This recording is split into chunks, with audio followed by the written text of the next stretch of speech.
बीडमध्ये 74 जणांचे पिस्तूल परवाने आता रद्द करण्यात आले। पोलिसांच्या नंतर आता जिल्हा प्रशासन ॲक्शन मोडवर आली। गुन्हे दाखल असलेल्या 74 जणांना नोटीस देण्यात आली। अंजली दमानिया यांनी व्हिडिओ पोस्ट केलेल्या कैलास फळचा देखील पिस्तूल परवाना रद्द करण्यात आला। बीड जिल्ह्यामध्ये सर्वाधिक 1281 शस्त्र परवाने दिलेले आहेत। परवाने देण्यात आलेल्यांपैकी 232 जणांवर 1 ते 16 गुन्हे दाखल असल्याची माहिती आहे। पुन्हा जाऊयात आमचे प्रतिनिधी विशाल करोळे यांच्याकडून। विशाल, खरं तर आता बीडमध्ये जिल्हा प्रशासन सुद्धा ॲक्शन मोडवर आल्याचं पाहायला मिळते। 74 जणांचे पिस्तूल परवाने रद्द केले। कारवाई कशा पद्धतीने सुरू आहे?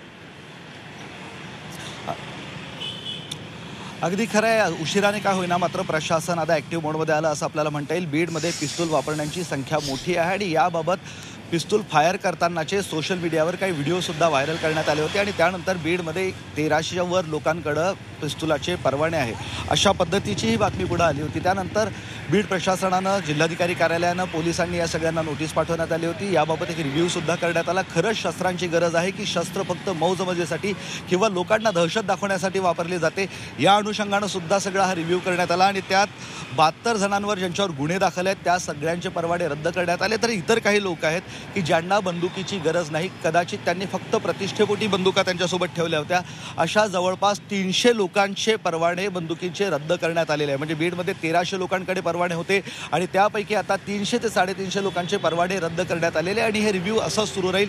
ज्याला गरज आहे, खरंच ज्याच्या जीवाला धोका आहे, ज्याला कुठल्याही राजकीय दबावाविना पिस्तुलीचं लायसन्स मिळालं आहे, अशाच लोकांकडे आता परवाने राहतील आणि इतर लोकांनी ज्यांनी प्रतिष्ठेसाठी हे सगळे जवळ बाळगतात अशा सर्व लोकांचे आणि खास करून त्यात राजकीय पक्षातल्या ज्या लोकांकडे परवाने रद्द आहे त्यांची खास करून चौकशी करण्यात येणार आहे आणि त्यांचेही परवाने लवकरच रद्द होईल।